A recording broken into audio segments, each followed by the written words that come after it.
आणि ती एक कन्सिडरेबल डिबेट आहेच आहे की कॉम्पेन्सेटरी अफॉरेस्टेशन ज्याला म्हणतात की मला त्याला अफॉरेस्टेशन म्हणावंसंच वाटत नाही म्हणून मी तो शब्द वापरत नव्हतो. नावच आहे की एन्व्हायरमेंटल इम्पॅक्ट असेसमेंट. तो तुम्हाला तुमचा जो प्रकल्प आहे त्याचे होणारे सगळे परिणाम लक्षात घेऊन त्या तुमच्या सगळे प्रोसेस असेल किंवा काय असेल त्याचा काय आघात होणार आहे, तो शॉर्ट टर्म आहे लॉंग टर्म आहे याचा अभ्यास करून तो तुम्हाला मांडायचा आहे की ठीक आहे तुम्ही एअर पोल्युशनचा अभ्यास करताय, एवढं पॉवर प्लांट्स आहेत, एवढं एमिशन्स होतील, त्याचा परिणाम होईल का, पण उद्या ते सूट जर का फुलांवरती बसलं आणि त्यांच्यामुळे प्लांट आणि हनीबीज मधल्या व्हिजिट्सच जर का कमी झाल्या तर तुमचं यील्ड खाली येणारच आहे. मी काय करावं, लोकांनी काय करावं, किंवा एज्युकेशन हेल्प करतंय का खरंच?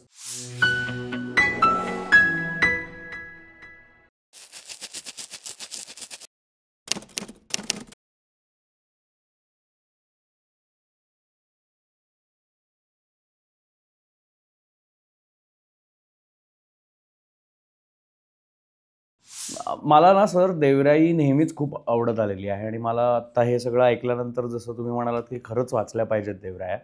मला नेहमी असं वाटतं की शहरांच्या मध्यात कुठल्या तरी चौकात मोठं काहीतरी मॉन्युमेंट उभारलं जातं किंवा काही हिस्टॉरिक रेफरन्सेस असलेले काही फिगर्स आहेत. तर ते हिस्टॉरिक रेफरन्सेस असलेले figures are very well respected by me as a citizens. ते हवेत का तर हवेत, कदाचित हिस्टॉरिक फिगर्स हवेत, पण काही ठिकाणी असे आर्टवर्क्स बघायला मिळतात, इन्स्टॉलेशन्स बघायला मिळतात शहरांच्या मध्यात.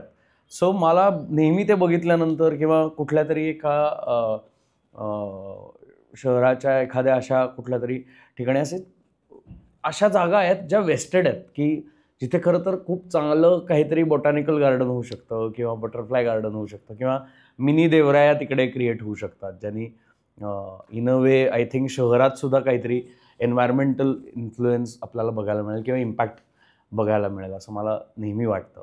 आणि since we are talking about impact, मला EIA बद्दल जाणून घ्यायला आवडेल, EIA प्रकरणाबद्दल जाणून घ्यायला आवडेल की नक्की काय आहे, तुमचं काय मत आहे? एन्व्हायरमेंटल इम्पॅक्ट असेसमेंट ही जी काय होते ती नक्की काय आहे आणि तुमचं काय मत आहे त्याबद्दल? आम्ही आधी पहिल्या मुद्द्याकडे आधी वळतो की शहरातल्या ओपन स्पेसेस किंवा त्याच्याबद्दल. तर तिथे विचार नक्की करता येईल. फक्त तो विचार करताना आपल्याला थोडंसं असा अप्रोच ठेवायला लागेल की शहरामध्ये थोड्याशा ओपन असलेल्या सेक्लुडेड प्लेसेस काही आहेत का. तिथे बटरफ्लाय गार्डन म्हणा किंवा वेगवेगळे वृक्ष म्हणजे दुर्मिळ वृक्षांचं एकत्रीकरण केलं आहे का किंवा वेली विशिष्ट लावल्यात का, असं करता येईल. रस्त्याच्या मधोमध वगैरे जरी जागा असल्या ना तरी एक वेगळा अँगल येतो. म्हणजे आजचंच सकाळचं उदाहरण द्यायचं झालं तर मी म्हात्रे पुलाकडनं राजाराम पुलाकडे जेव्हा येत होतो आणि जेव्हा आपण म्हात्रे पुलाकडनं राजाराम पुलाकडे येऊन ॲक्च्युअल विठ्ठलवाडीकडे वळतो तर तिथे पण मध्ये काय थोडीशी जागा आहे आणि तिथे इतकी झाडं वाढलेली आहेत, बहुधा कण्हेर असावी, पटकन लक्ष नाही गेलं तर समोरनं येणाऱ्या गाड्याच दिसत नाही आणि मग तरी चान्स की तुम्ही कोलाईड व्हाल. त्यामुळे स्पेसेस असतील पण त्या सगळ्याच याच्यासाठी युटिलाइज केल्या जातील असं नाही. त्यामुळे आपल्याला ज्या स्पेसेस आहेत परंतु जिथे आत्या मोकळ्या आहेत, काही डेव्हलपमेंट प्रस्तावित नाही आहे, तर हे कॉर्पोरेशनला किंवा यांना माहिती असतं की इथे पुढचे 10 वर्ष काही होणार नाही आहे, मग अशा जागा निवडून कराव्यात का, तर नक्की कराव्यात. ओके. आणि पण मग त्याच्यासाठी मग थोडासा जास्ती खोलात जाऊन विचार करायला लागेल आणि तिथे तुम्ही म्हणताय तशा अर्बन ग्रीन स्पेसेस या नक्की डेव्हलप. म्हणजे मला नेहमी अनेक शहरांमध्ये फिरणं होतं, नाटक म्हणा किंवा सिनेमा किंवा सिरियलच्या शूटिंगच्या वेळेला अनेक वेगवेगळ्या शहरांमध्ये जाणं होतं. अनेक ठिकाणी असे काही काही मॉन्युमेंट्स किंवा असे काही काही प्रतिकात्मक उभारलेले स्टॅच्यूज किंवा असं काहीतरी दिसतं की ज्याचा मला काहीच सिग्निफिकन्स कळत नाही. म्हणजे मला इम्पॉर्टन्सच कळत नाही त्याचा, की कुठेतरी एक काहीतरी पुतळा उभा केला आहे. तो पुतळा आहे कुठल्या तरी प्राण्याचा म्हणा किंवा कुठल्या तरी पक्ष्याचा म्हणा किंवा एक पेन आहे मोठं लांबलचक. बरं तिथे तुम्हाला ते सेल्फी पॉईंट म्हणून जर तुम्ही ते काढले असतील, ठेवले असतील, तसे क्रिएट केले असेल तर तो भर ट्रॅफिकचा चौकात केलेला तो हे आहे. तिथे तुम्हाला थांबायला परवानगी नाही. सो ते सेल्फी स्पॉट म्हणून तो वापरात येत नाही. गाड्या जाता येतात ते थांबून जर फोटो काढायला लागले तर अपघात होणारच आहेत. तर ह्या ज्या, आणि त्यांनी पण बऱ्यापैकी व्ह्यू ब्लॉक होतोच. तर अशा जागा can be used for a better. हां, तिथे म्हणजे तिथे वेगळ्या वेगळ्या वनस्पतींची कॉम्बिनेशन्स केली पाहिजेत. म्हणजे प्रत्येक ठिकाणी आपल्याला झुडपं किंवा वृक्षच लावायला पाहिजे असं काही नाही. तर कॉम्बिनेशन्स कुड बी डिफरंट, आणि ती थोडीशी त्या परिसराला कॉम्पॅटेबल असं बघितलं पाहिजे. पण आता मध्यंतरी जेव्हा हे मेट्रो सगळं झालं आणि त्याचे खांब होते, तेव्हा लोकांनी तिथे व्हर्टिकल गार्डन्स पण केलेल्या होत्या. त्या त्या दिसायला चांगलं दिसतं तर चांगलं दिसतं. पण आपल्याकडे प्रश्न तोच होतो की then it becomes a tick mark activity, की आम्ही हे बघा, हे आम्ही सगळं ग्रीन सगळं केलं, पण ते ग्रीन टिकवणं ही पण तेवढीच जबाबदारी. हे जोपर्यंत आपण लक्षात घेत नाही तोपर्यंत ती टिक मार्क राहील आणि पुढच्या डबल टिक येणार नाही. मी कॉलेजमध्ये असताना एन्व्हायरमेंटल सायन्स शिकत होतो मी, तेव्हा गोव्याला मला वाटतं एक माईन इंडस्ट्री होती आणि एक पेपर इंडस्ट्री होती, तिथे आम्ही व्हिजिट केली होती. तर तेव्हा आम्हाला हे दाखवलं होतं की त्यांनी जितका लँड डिफॉरेस्ट्रेशन केलेलं आहे किंवा जेवढं त्यांच्याकडनं नुकसान झालेलं आहे तेवढंच त्यांनी कसं दुसऱ्या एका एरियात ते पुन्हा रिप्लांटेशन केलं आहे किंवा ते पुन्हा सर्वाईव्ह करण्याच्या दृष्टीने त्यांनी त्याच्यावरती काहीतरी प्रयत्न घेत आहेत त्या कंपनीज किंवा त्या मायनिंग इंडस्ट्रीज. आणि ते बघून मला तेव्हा प्रश्न पडायचा की पण it is going to be a long process. Is this going to be maintained? का ते नुसतंच टिकमार्कसाठी, जसं तुम्ही म्हणालात की ते आत्तापुरतं दाखवत आहेत की बाबा आम्ही इंडस्ट्री इथे चालू केली आणि आम्ही हा डोंगर फोडला तर आम्ही त्याचं कंपन्सेशन म्हणून एक वेगळा एरिया निवडून तिथे प्लांटेशन केलं, पण तो डोंगर फोडला तिकडचे किंवा तो जो एरिया डिफॉरेस्ट झाला, तिकडची झाडं पुन्हा उगवायला पुन्हा तेवढा वेळ द्यावा लागणार आहे. 40 वर्ष 50 वर्ष पुन्हा द्यावी लागणार आहेत. तर ती 50 वर्ष खरंच ती साईट मेंटेन केली जाणार आहे का त्या पर्टिक्युलर कंपनीजकडनं? का त्या 50 वर्षाच्या आधीच त्या कंपनीजच बंद झाल्या तर हे तर गेलंच, पण ते पण वाया गेलं, असंच होऊ शकतं. तर मला नेहमीच हा प्रश्न पडतो की जेव्हा हे आम्ही कॉम्पन्सेट करतोय दाखवलं जातं, तेव्हा त्याचं मेंटेनन्सचं कोण जबाबदारी घेणार आणि ते किती वेळासाठी घेणार, हा प्रश्न मला नेहमीच पडतो. आणि ती एक कन्सिडरेबल डिबेट आहेच आहे की कॉम्पेन्सेटरी अफॉरेस्टेशन ज्याला म्हणतात, की माझी जागा इथे, म्हणजे बरेचदा मला त्याला अफॉरेस्टेशन म्हणावंसंच वाटत नाही, म्हणून मी तो शब्द वापरत नव्हतो. आता मध्यंतरी हे सगळं अंदमान आणि या सगळ्या याच्यावरनं चर्चा चालू होती. मी पेपरमधनं वाचत होतो, बातम्याही बघत होतो की अंदमानात काहीतरी डेव्हलपमेंट होऊ घातलं आहे आणि त्याचं कुठेतरी कॉम्पेन्सेशन करायचं तर तुम्ही मेनलँडवरती करा किंवा इतर ठिकाणी ते करा. तसंच आपल्याकडे होतं ना की प्रकल्प मुंबईसारख्या ठिकाणी आहेत, परंतु तुम्हाला कॉम्पेन्सेटरी अफॉरेस्टेशनसाठी जागा वेगळ्या जिल्ह्यात कुठेतरी दिलेली आहे. पण हे म्हणजे नगाला नग आहे का? तर तसं आयडियली तसं नसायला पाहिजे. मग तुम्ही जर का तुम्हाला कॉम्पेन्सेटरी अफॉरेस्टेशन करायचं असेल तर ते जवळच्याच तिथल्या कुठल्या तरी त्याच हवामानामध्ये, त्याच पाऊसमानामध्ये, त्याच जमिनीचा पोत तसाच आहे अशा ठिकाणी जर का केलं तर कदाचित मग तुम्ही जे ऑलरेडी त्यात नष्ट करताय ते कदाचित तिथे जगवण्याचे चान्सेस हे जास्त आहेत. हा एक मुद्दा. दुसरा मुद्दा काय होतं, दुर्दैवाने अजूनही पब्लिक डोमेनमध्ये कॉम्पेन्सेटरी अफॉरेस्टेशन किंवा हा शब्द आपण सोडून देऊयात, अशी जेव्हा प्लांटेशन्स होतात त्याच्या ग्रोथचा, त्याच्या सर्वायवलचा, त्याच्या मॉर्टॅलिटीचा डेटा अवेलेबल नाही. त्यामुळे मग सायंटिस्ट लोकांना सुद्धा त्याच्यावरचं जे काय वेगवेगळे सिनारिओज मांडायचे की अरे ह्याच्यामध्ये या under this protection regime survival percentage हे एवढं होतं, मग त्याचं पुढे काय होईल? ते जंगल वाढायला 20 वर्ष लागतील का 50 वर्ष लागतील? त्याची काही मॉडेल्स समजा रन करायचे असतील, पण मॉडेलला फीड करायला माझ्याकडे डेटाच नाही ना, हा उपलब्धच होत नाही. हे म्हणजे मग परत हे येतो की आम्ही याच्या बदल्यात तिथे केलं त्याचं पुढे काय झालं ह्याचं, ज्याला आपण एक ऑडिट करणं म्हणतो ना, जसं आपण फायनान्शियल की आपल्याला वर्षभर इन्कम टॅक्स भरला नाही तर आपली गचंडी धरली जाते. जोपर्यंत आपण स्ट्रिक्टली असं बायोडायव्हर्सिटीचं किंवा प्लांटेशनची ऑडिट करत नाही तोपर्यंत त्याला एक चांगली सँक्टिटी येणार नाही असं मला वाटतं. आणि ह्याच मुद्द्याला धरून EIAचा EIA ऑब्व्हियसली जे नावच आहे की एन्व्हायरमेंटल इम्पॅक्ट असेसमेंट. सो तुम्हाला तुमचा जो प्रकल्प आहे त्याचे होणारे सगळे परिणाम लक्षात घेऊन त्या तुमच्या सगळे प्रोसेस असेल किंवा काय असेल त्याचा काय आघात होणार आहे, तो शॉर्ट टर्म आहे, लाँग टर्म आहे, याचा अभ्यास करून तो तुम्हाला मांडायचा आहे. बरेचदा असं होतं दुर्दैवाने की जेव्हा आपली जी सगळी एन्व्हायरमेंटल क्लिअरन्स प्रोसेस जेव्हा आहे किंवा ॲप्लिकेशनची जी प्रोसेस आहे, तर त्याचा भाग म्हणून आपण आपल्या प्रकल्पाच्या माहितीबरोबर एन्व्हायरमेंटल इम्पॅक्ट असेसमेंटचा रिपोर्ट देणं अपेक्षित असतं. सो संकल्पना म्हणून ही चांगली आहे का? चांगली आहे. सरकारचा त्याच्यात हेतू चांगला आहे का? चांगला आहे. पण हे कसं असायला पाहिजे? एन्व्हायरमेंटल इम्पॅक्ट असेसमेंट ही मी अनबायस्ड असलेल्या कुठल्या तरी थर्ड पार्टीकडनं करून घेतली पाहिजे, ना की कुठल्या मी कमर्शियल एंटिटीकडनं करून घेतली पाहिजे.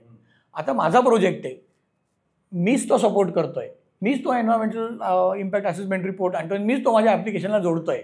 याच्यात कुठेतरी कॉम्प्रोमाइज होऊ शकतं, बरोबर? मी असं म्हणणार नाही की 100पैकी 100 लोक चुकीचा फ्रॉड्युलंट रिपोर्ट देत असतील किंवा फसाईल रिपोर्ट देत असतील. 100पैकी काही लोक नक्कीच चांगले असतील, पण बाय अँड लार्ज जे दिसतं ते असं होतं की मीच जर का सपोर्ट करतोय, मीच जर का सांगतोय, तर मग मला अनबायस्ड फाइंडिंग्स येत नाहीत.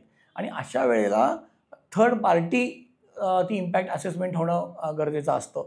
आपल्याकडे संस्थाही आहेत, परंतु मग इथे मग ॲकॅडमिक इन्स्टिट्यूट्सचा रोल हा महत्त्वाचा ठरू शकतो, कारण they are not the stakeholders. Stakeholders वेगळे आहेत, असेसमेंट करणारी लोकं वेगळी आहेत. म्हणजे ॲक्च्युअल फॅक्ट या सगळ्यांसमोर येऊ शकतात. तसं असेल तर सरकारचा जो उद्देश होता ना की तुम्हाला EIA रिपोर्ट करणं आवश्यक आहे, याला हरताळ फासला नाही जाणार. So idea was correct. Implementation ते कसं होतं तिथे कुठेतरी गडबड होते. पण मग त्याला सोल्युशन काय दिसतंय तुम्हाला आता, की काय करू शकतं? की सरकारनेच एक वेगळी बॉडी फॉर्म करावी, तेच EIA करतील, जेणेकरून ट्रान्सपरन्सी राहील? अर्थात हा म्हणजे पॉलिसी लेवल इश्यू आहे, परंतु परत मुद्दा तोच येतो. EIA रिपोर्ट करायचा आहे तर त्याला ना एक विवक्षित किंवा ठराविक कालावधी हा दिला पाहिजे, डेडिकेट केला पाहिजे.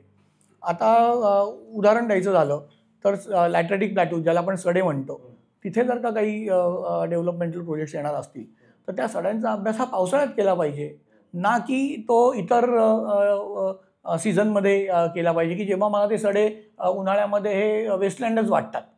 ओके, तेच जर का सडे मी पावसाळ्यात बघितले तर आपल्या सगळ्यांसमोर कासचं उदाहरण बोलकं आहे, पाचगणीचं उदाहरण बोलकं आहे की ते एंटायर लँडस्केपच बदलून जातं ना पावसाळ्यामध्ये. इट कम्स टू लाईफ असं आपण म्हणतो. त्यामुळे EIA रिपोर्ट जर का खूप सिस्टमॅटिकली आणि सायंटिफिकली जर का करेक्ट करायचा असेल तर हा पूर्ण तिन्ही सीझन्ससाठीचा केला जावा. कारण त्या परिसरात असणारे, मग ते नैसर्गिकरित्या वाढणारी वृक्षराजी असू देत, शेती असू देत किंवा आणखीन काही असू देत, प्रत्येक स्पीशीजचा रिस्पॉन्स हा सीझननुसार बदलतो. आता पॉलिनेशन म्हणजे आपण जेव्हा आम्ही कोकणात बघितलं तेव्हा की ठीक आहे, तुम्ही एअर पोल्युशनचा अभ्यास करताय, एवढं पॉवर प्लांट्स आहेत, एवढं एमिशन्स होतील, त्याचा परिणाम होईल का? पण उद्या ते सूट जर का फुलांवरती बसलं आणि त्यांच्यामुळे प्लांट आणि हनीबीजमधल्या व्हिजिट्सच जर का कमी झाल्या तर तुमचं यील्ड खाली येणारच आहे. त्यामुळे आपल्याला विचार करताना हा खूप नीट करायला पाहिजे आणि परिपूर्ण EIA करायला पाहिजे, ना की कंप्लायन्ससाठी EIA करायला पाहिजे असं मला वाटतं. आणि मग त्याच्यासाठी रिसोर्सेस पाहिजेत आणि त्याच्यासाठी पेशन्स पण पाहिजे आणि हे दोन्ही पाहिजे. आणि हे जर का म्हणजे तुम्ही मग अशी म्हणालात की हे सरकारने करू शकतं का, तर ऑब्व्हियसली सरकारकडे एक्सपर्ट आहेत, ते इन्व्हाइट करू शकतात, पण मग याच्यासाठी वेगळी तरतूद पण लागणार, मग तर ते अनबायस्ड होईल. जर का मला इंडस्ट्री निर्माण करायची आणि मीच म्हणतोय की हे घ्या, तुमच्या सर्व्हेसाठी जे काय तुमचा खर्च येतोय तो सांगा आणि तुम्ही मला रिपोर्ट करून द्या, तर माझ्यामध्ये हा मार्ग नसावा. मार्ग हा इंडिपेंडंट थर्ड पार्टीनी ती इम्पॅक्ट असेसमेंट करणे हा योग्य मार्ग आहे. सर, आपण मगासपासून एन्व्हायरमेंटल रिलेटेड अनेक गोष्टी डिस्कस केल्या, प्लांट्सबद्दल पण खूप बोललो. मला ना नेहमी एक प्रश्न विचारावा असा वाटतो प्रत्येक येणाऱ्या गेस्टला, की हाऊ कॅन सिटिझन्स कॉन्ट्रीब्यूट? म्हणजे आपण आता सिटिझन सायन्स ॲप्स आहेत अनेक, ज्याबद्दलची माहिती जर तुम्ही देऊ शकलात. आणि दुसरं, how is education helping in all this, or is it really helping? म्हणजे मला मी स्वतः एन्व्हायरमेंटल सायन्सचा स्टुडंट आहे, पण मला नेहमी वाटतं की खरंच माझं एज्युकेशन हेल्प करतंय का कुठे मला पुढे ह्या सगळ्या क्षेत्रात काही कॉन्ट्रीब्यूट करायला, का मला माझ्या देशात किंवा शहरात किंवा राज्यात म्हणावं तसं कॉन्ट्रीब्युशन करता येत नाही आहे हे शिक्षण घेऊन सुद्धा, आणि मी कुठेतरी कमी पडतोय किंवा मला ती रिस्ट्रिक्शन्स आहेत मे बी, मला तितक्या फ्रीली काम करता येत नाही एन्व्हायरमेंटल सायन्सचा अभ्यास करून जे करायला पाहिजे ते. सो हे 2 मुद्दे शेवटचे मला डिस्कस करायचं वाटतं. पहिला सिटिझन सायन्सचा आणि मग नंतर ॲज अन इंडिव्हिज्युअल आपण काय करू शकतो त्याच्याबद्दल बोलतो. तर सिटिझन सायन्स इनिशिएटिव्ह हे जरूर असावेत. आता त्याचं स्केल किती असावं, ते कुठे जास्ती परिणामकारक आहे, हा तो थोडासा विचारमंथनाचा विषय आहे. कारण सगळ्या ठिकाणी सिटिझन सायन्स तेवढं चांगल्या प्रकारचं इन्फॉर्मेशन तुम्हाला देईल असं नाही आहे. पण आता आमच्याच ग्रुपचं उदाहरण घ्यायचं झालं तर आम्ही अनेक वर्ष, म्हणजे गरवारे कॉलेज असेल किंवा रानवा नावाची संस्था असेल, आम्ही अनेक वर्ष दुर्मिळ वनस्पतींचं संवर्धन, त्यांचं पुनरुज्जीवन आणि ते परत नैसर्गिक अधिवासात लावणं याच्याबद्दल काम करतो आहे. बरेचदा असं होतं की तुम्हाला प्रोपोगेशन करायचं आहे, मल्टिप्लिकेशन करायचं आहे, पण तुम्हाला ती वनस्पती कुठे मिळेल हे माहिती नसतं. ओके. आणि खरंच म्हणजे लोकांचे जुने रेकॉर्ड्स असतात, परंतु ती नाहीशी झालेली असते. आता खूप लोकांमध्ये जागरूकता निर्माण झालेली आहे की आपण एखाद्या ठिकाणी एखादा पक्षी बघितला किंवा एखादं झाड बघितलं तर लोक आयनॅट, ज्याला आपण आय नॅचरलिस्ट म्हणतो, त्या वेबसाईटवरती टाकतात. ओके. आणि जे थोडेसे खटपटे लटपटे असतात ते फोटो काढून लगेच 4 चौघांना विचारतात की अरे मला हे सापडलं काय आहे. भले ते कॉमन का असे ना, पण ते विचारतात आणि मग ते आयनॅट सारख्या वेबसाईटवरती टाकतात. मग ह्याचा उपयोग हा अभ्यासकांना होतो की अरे मला, त्यांना माहीत नसेल ते दुर्मिळ आहे, त्यांच्या दृष्टिकोनातनं हां ते काय रोटाला आहे असं आपण म्हणूयात, पण माझ्या दृष्टिकोनातनं ते महत्त्वाचं आहे.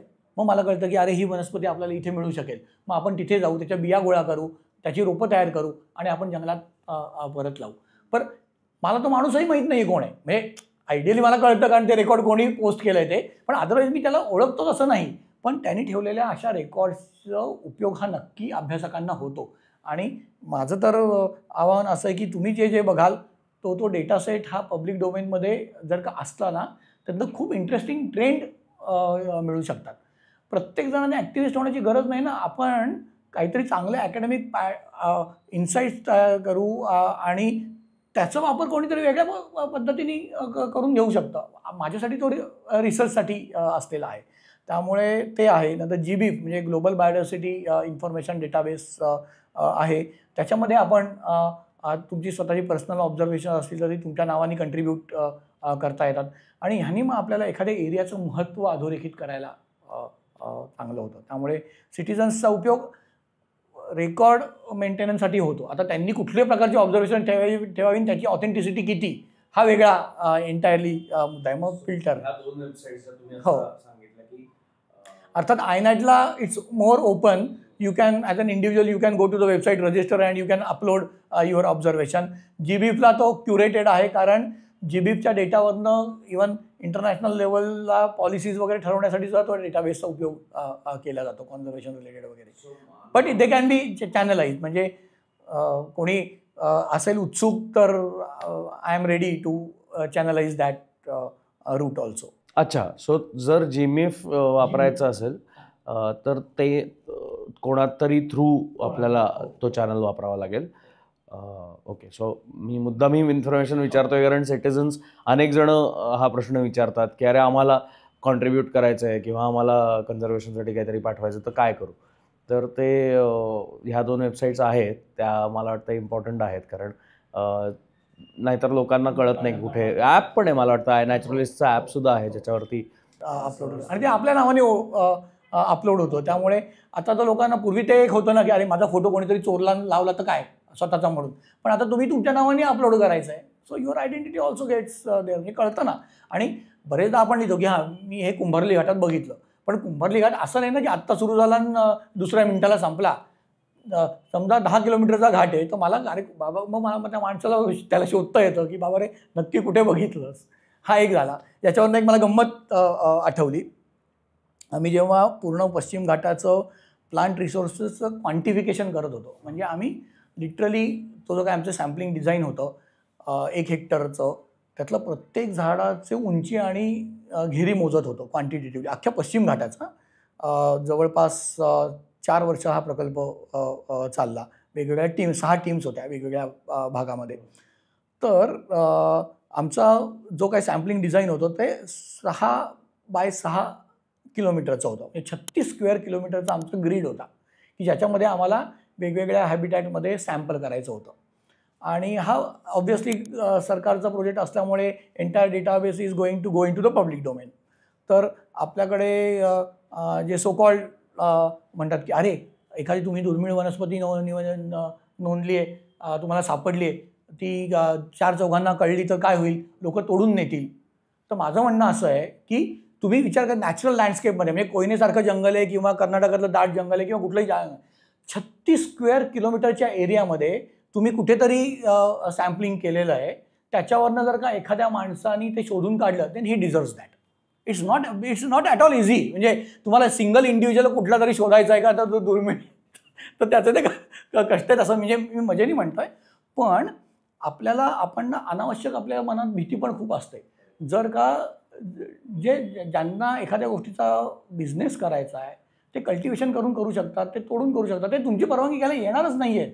पण ज्यांना खरंच काम करायचं आहे अशांना तुमची अशी माहिती उपयोगी ठरू शकते. आपण त्यांचा विचार करूयात ना. आपण प्रत्येक वेळेला अरे आम्हाला कोणीतरी फसवेल, आम्हाला कोणीतरी काहीतरी होईल असं का विचार करतो. मला जर 2 लोक फसवणारी भेटली तर 8 लोक चांगली पण भेटणार आहेत. आपण त्याचा विचार करूया. सो तो हा ह्याचा म्हणजे सिटिझन सायन्स किंवा माहिती सगळ्यांपर्यंत पोहोचवण्याचा भाग झाला. नाही, या उदाहरणावर मी एक मला आलेला अनुभव शेअर करतो. एका कार्यक्रमाला मी गेलो होतो तेव्हा आम्ही असंच सांगत होतो, तर वाईल्डलाईफ फोटोग्राफीबद्दल बोलणं चाललं होतं. तर मी म्हटलं की बरेचदा वाईल्डलाईफ फोटोग्राफर्स घाई करतात. एखादं एक्सक्लुझिव्ह सायटिंग त्यांना झालं, एखाद्या वेगळ्या रेअर बर्डचं म्हणा किंवा रेअर स्पीशीजचं म्हणा, की खूप घाई करतात की मला पहिलं झालंय सायटिंग म्हणून मला सगळ्यांच्या आधी ते पोस्ट करायचं आहे. आणि पोस्ट कुठे करतात तर सोशल मीडिया प्लॅटफॉर्म्सवरती, सिटिझन सायन्स ॲप्सवरती नाही. सो इंस्टाग्राम किंवा फेसबुकवरती ते पहिल्यांदा शेअर केलं जातं लगेच, मला झालं अरे मला इकडे दिसलंय. आणि मग जग लोटतं तिकडे आणि त्याचा हॅबिटॅट डिस्ट्रक्शन होतं किंवा ती स्पीशीज डिस्टर्ब होते. आणि हे मला त्याच्यातली एक्साइटमेंट कळू शकते. मला त्यातला ॲड्रेनलिन रश जो असतो की अमुक एखादा बर्ड मला पुण्याच्या इतक्या जवळ किंवा टेकडीवर आलेला दिसला आणि त्यातली ती जी एक एक्साइटमेंट असते की मला पहिल्यांदा दिसला किंवा इतर कोणालाही दिसण्याआधी मला ते दिसलं आणि ते शेअर करायचं, मला जगाला ओरडून सांगायचं की मला दिसलं. त्या आपल्या जगाला ओरडून सांगण्यामुळे त्या बिचाऱ्या बर्डचं ते जे रेग्युलर स्थान असतं ते सुद्धा डिस्टर्ब होतं. कारण खूप इन्सिडन्सेस झालेले आहेत असे आत्ता रिसेंटली की असं एखादं लोकेशन रिव्हील होतं आणि मग जनता लोटते तिकडे आणि मग त्याचं ते त्या गर्दीत जनतेला भान राहत नाही कसं वागायचं, कसं डील करायचं. अशा सिंहगड व्हॅलीत फोटोग्राफर्स आजकाल इतके कम्फर्टेबल झालेत पक्ष्यांबरोबर की मी उलटं बोलतो की ते लिटरली त्यांना चिकटून लावतात कॅमेरा. मग कशाला घेता मोठ्या लेन्सेस विकत जर तुम्हाला इतकं चिकटून फोटोग्राफी करायची आहे तर. पण हे घडताना दिसतं तेव्हा मी नेहमी म्हणतो की तुम्हाला दिसलंय चांगलं सायटिंग झालंय, तुम्ही कन्फर्म केलंय की हे रेअर आहे, हे एक्सक्लुझिव्ह आहे, घाई काय आहे ते लगेच पोस्ट करण्याची. वेळ घ्या, 6 महिन्यांनी टाका, 4 महिन्यांनी टाका, 5 महिन्यांनी टाका किंवा 15 दिवसांनी टाका. निदान त्या 15 दिवसात त्याचं ते बिहेवियर बदललेलं असेल, तो बर्ड तिथे येण्याचं स्थान वेगळं झालं असेल. सो तुम्ही 15 दिवसांनी टाकल्यानंतर मग जी गर्दी लोटणार आहे त्यांना ते कळेपर्यंत वेळ लागेल की हे कुठे एक्झॅक्ट ते लोकेशन कुठे आहे ते. सिटिझन सायन्स ॲपवरती शेअर करण्याबाबतीत पण माझं तेच मत आहे की ते आत्ता सापडले म्हणून आत्ताच टाकलं पाहिजे असे काही घाई नाही आहे. ते मे बी 3-4 दिवसांनी टाकलंच जाऊ शकतं.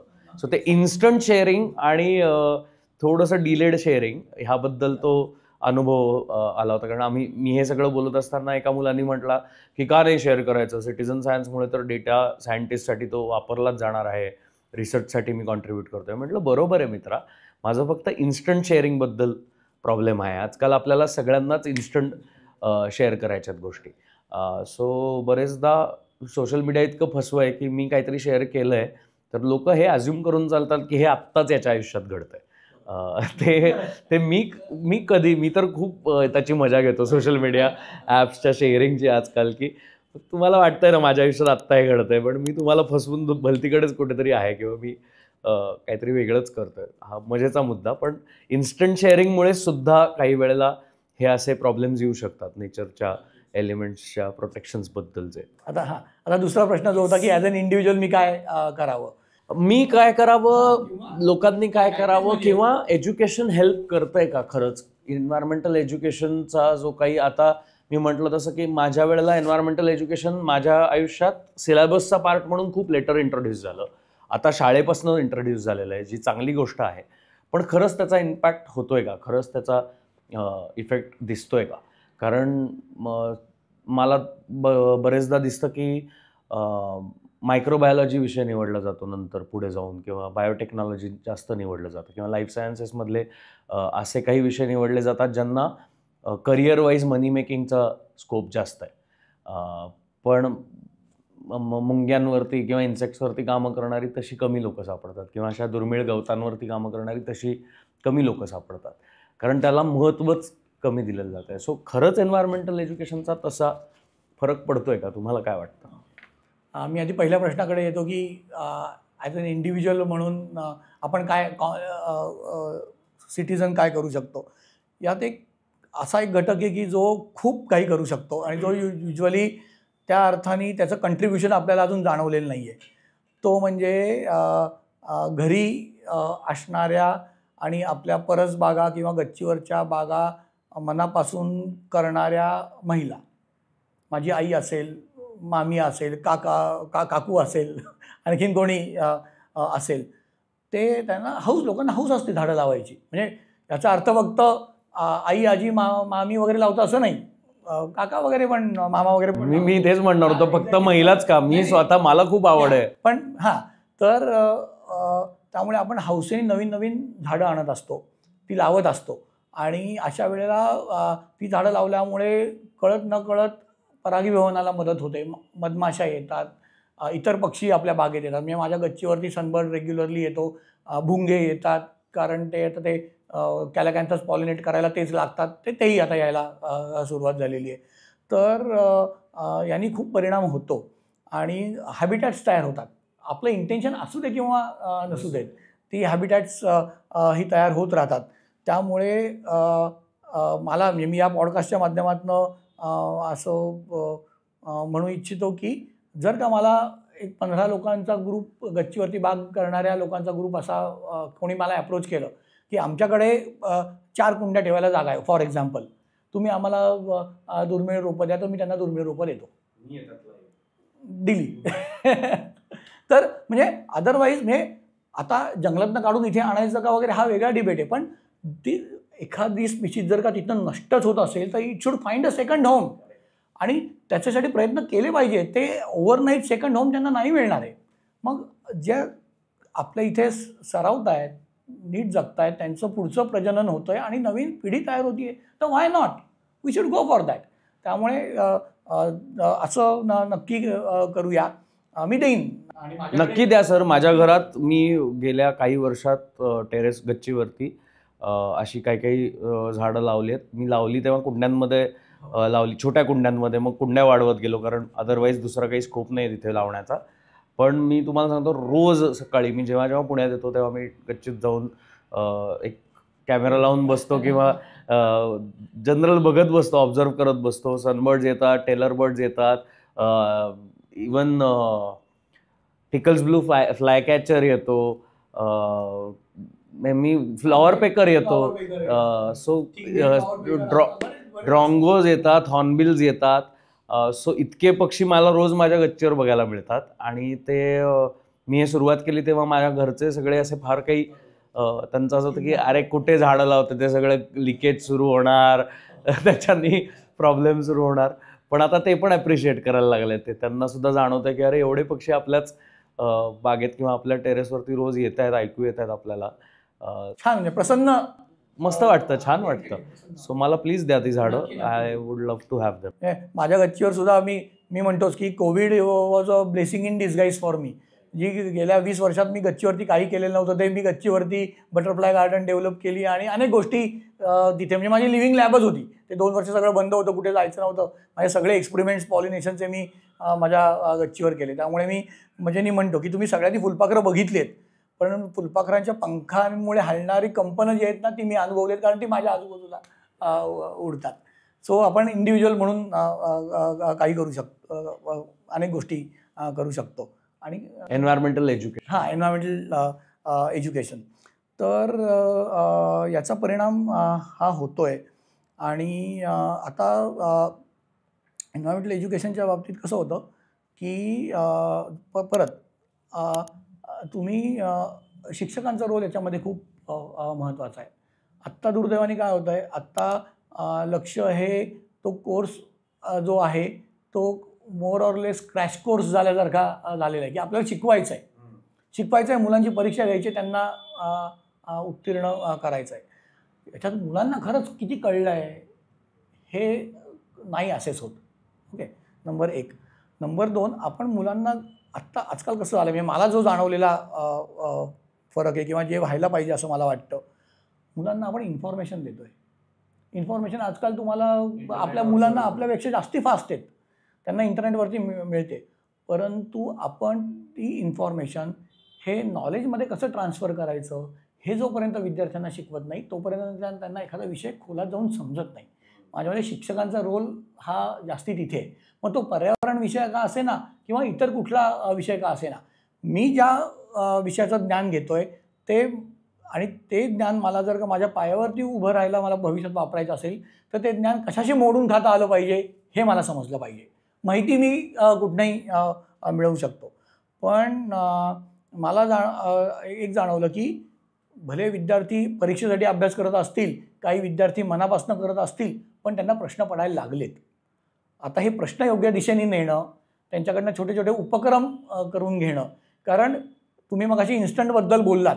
आता मला असं होतं की मला प्रयोग करायचा उत्साह आहे, पण बरेचदा मी असं बघितलं की 90% मुलं ही आरंभशूर आहेत.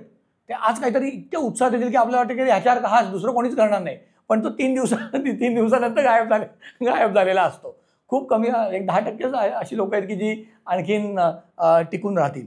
पण मग शिक्षकाचं हे चॅलेंजिंग आहे की त्यांनी छोटे छोटे प्रयोग डिझाईन करणं की ज्याच्या आठवड्यापर्यंत उत्तरं येतील, 15 दिवसात उत्तरं मिळतील, म्हणजे मुलांचा ना इंटरेस्ट याच्यात टिकून राहतो. पण त्यांच्यातला इन्क्विजिटिव्हनेस वाढला आहे का? वाढला आहे. त्यांना वेगवेगळे शब्द कानावर पडायला लागलेत का? पडायला लागलेत. त्याचं व्याप्ती किती, त्याचा काय परिणाम होणार आहे हे कदाचित त्यांना त्या लेवलला कळत नसेल, पण निदान म्हणजे मी परवा एका शाळेत गेलेलो होतो. मुलांशी बोलता बोलता कोणीतरी मला नंतर येऊन विचारलं की दादा अल निनो इफेक्ट म्हणजे काय? आता त्या शाळेतल्या जो काय 5वी 6वीतला मुलगा असेल त्याला म्हणजे मी ह्याच्याकडे 2 अंगाने बघितलं की अरे मला त्याला समजून सांगता येतं आहे का? हा मला चॅलेंजिंग होतं. आणि दुसरं मी सांगितलं तरी त्याला त्याच्या वयानुसार कळणार आहे का हे दुसरं चॅलेंज होतं. पण निदान कुठेतरी पाठ्यपुस्तकात आलं आहे किंवा शिक्षक काहीतरी सांगतात, निदान त्याला कुठल्या वेगवेगळ्या घटना म्हणा किंवा असे इफेक्ट म्हणा किंवा असं त्याला कानावर पडायला लागलं आणि तो चौकस व्हायला लागला आहे.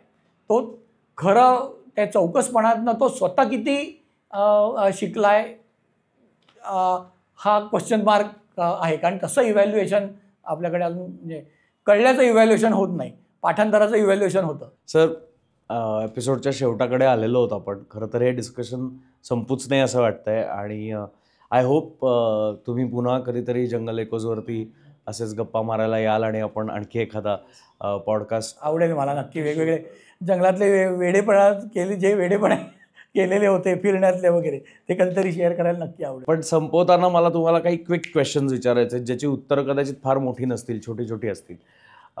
तर रॅपिड फायर म्हणूया किंवा फन क्वेश्चन्स म्हणूया. वेस्टर्न घाट्समध्ये तुम्हाला सगळ्यात आवडणारी प्लांट स्पीशीज कोणती? हे सांगता येणं केवळ अशक्य आहे. म्हणजे उत्तर हवंच आहे का? ओके, मग मी म्हणेन की ज्या स्पीसीजनी मला जगभर पोचायला मदत केली, मॅपिया फोइटिडा, अमृता असं त्या स्पीशीजचं नाव आहे. ती लोकांना ठीक आहे, आपला छोटा प्रश्न नाही, ते लोकांना कदाचित आवडणार नाही कारण त्या फुलांना अतिशय घाण वास येतो, परंतु त्याचे गुणधर्म अमृतासारखे आहेत म्हणून त्याला अमृता म्हणतात. त्या स्पेशीजनी मला ओळख मिळवून दिली असं म्हणायला हरकत नाही, म्हणून ती आवडते असं म्हणूया. पण तुम्हाला ओळख मिळवून दिली असं जेव्हा तुम्ही म्हणता तेव्हा नक्की काय म्हणायचं? म्हणजे मी त्या स्पीशीजच्या संवर्धनावरती, त्याच्या लागवडीवरती, त्याच्या इकॉनॉमिक्सवरती काम केलं आणि ती एंडेंजर्ड म्हणजे महाराष्ट्रासाठी एंडेंजर्ड होती, परंतु मग त्याच्या कल्टिवेशनसाठी प्रयत्न करून शेतकऱ्यांच्या बरोबर त्याची कल्टिवेशन्स उभारली आणि ते महाराष्ट्रभर ते पसरलं, म्हणून ओळख मिळवून दिली असं म्हणायला हरकत नाही. पण जर का छान पटकन कुठली छान दिसते असं म्हणलात तर एक इक्झॅकम बायकलर नावाची एक स्पीशीज आहे, ती मला बघायला खूप आवडते. एखादा एन्व्हायरमेंटल इश्यू जो तुम्हाला आत्ता सॉल्व्ह करावा असं वाटतोय, म्हणजे जर तुम्हाला तो असा सॉल्व्ह करता येणार असेल तर कोणता सॉल्व्ह करा?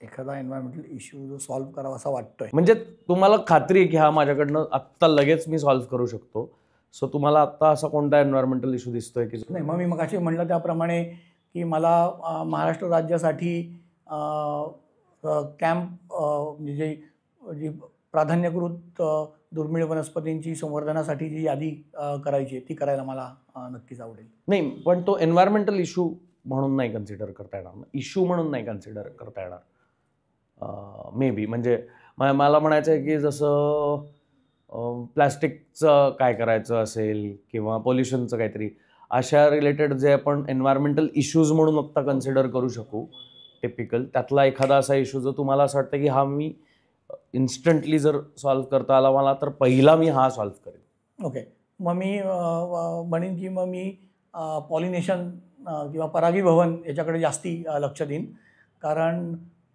Every third bite of food that we eat is a product of pollination, आणि मला जर का काम करत राहायला पाहिजे असेल तर मला पॉलिनेशन करणं आवश्यक आहे. कन्झर्वेशनसाठी तुम्हाला प्रेरणा देणारं एखादं पुस्तक? एका काळातून क्रांती. एका काळातून क्रांती. आणि डॉक्युमेंटरी किंवा फिल्म? मग फिल्म म्हणेन तर मी मला त्यातल्या त्यात जंगलाची ओळख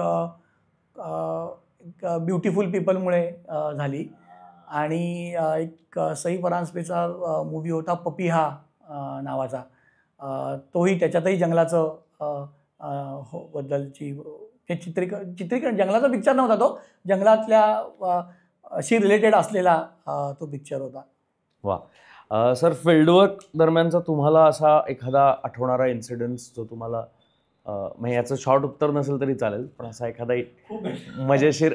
खूप आहेत, मला खात्री. जीवावर जलसमाधी मिळण्यासारखं वाचनाचे अनुभव आहेत, अडकलेलो असतानाचे. ओके ओके मी जो मला आयुष्यभर मनावर खोलवर परिणाम करून गेला तो सांगतो. आम्ही चांदोलीच्या जंगलामध्ये काम करत होतो आणि हे पायी फिरून करायचं काम होतं. मी मगाशी म्हटलं की मोठ्या 6x6 किलोमीटरच्या ग्रीडमध्ये क्वांटिफिकेशन करायचं, त्यामुळे चांदोली काय किंवा कोयना काय एकदा आत गेलं की आठवडाभराचं काम करायचं आणि बाहेर यायचं. सगळा शिधा आमचा आम्ही घेऊन जायचो. स्वयंपाक तुमचा तुम्हीच करायचा, काटक्या तुमच्या तुम्हीच गोळा करायचा, सगळं यू आर युअर ओन. आणि असं करत करत आम्ही आलो आणि बाय द टाईम म्हणजे प्रोटेक्टेड एरिया असल्यामुळे सगळी लोकं ही त्या प्रोटेक्टेड एरियाच्या बाहेर आली होती. काही धनगर कुटुंब तिथे राहिली असतील. आणि आपण म्हणजे फील्ड ट्रिपला जाताना मग आपल्या सॅकमध्ये काय नसतं. आपल्याकडे नॉरचं सूप आहे, आपल्याकडे चीज स्प्रेड आहे, आपल्याकडे अनेक 1760 खायच्या गोष्टी वेगवेगळ्या आहेत. आम्ही सगळा शिधा घेऊन गेलेलो होतो आणि आम्ही परतीच्या प्रवासाला लागलो आणि दुसऱ्या दिवशी परत यायचं होतं. आदल्या दिवशी आम्ही कुठेतरी एके ठिकाणी झाडाखाली मुक्कामाला थांबलो.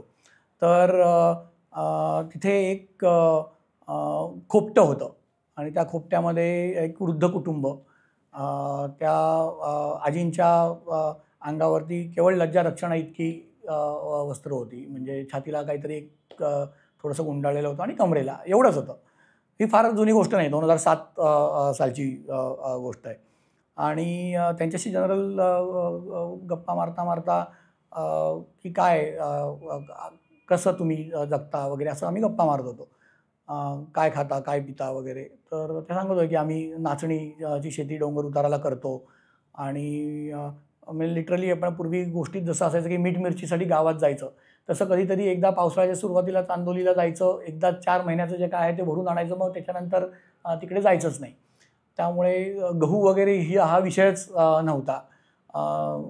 वरई तांदूळ किंवा म्हणजे भात जो काय असेल तेवढाच.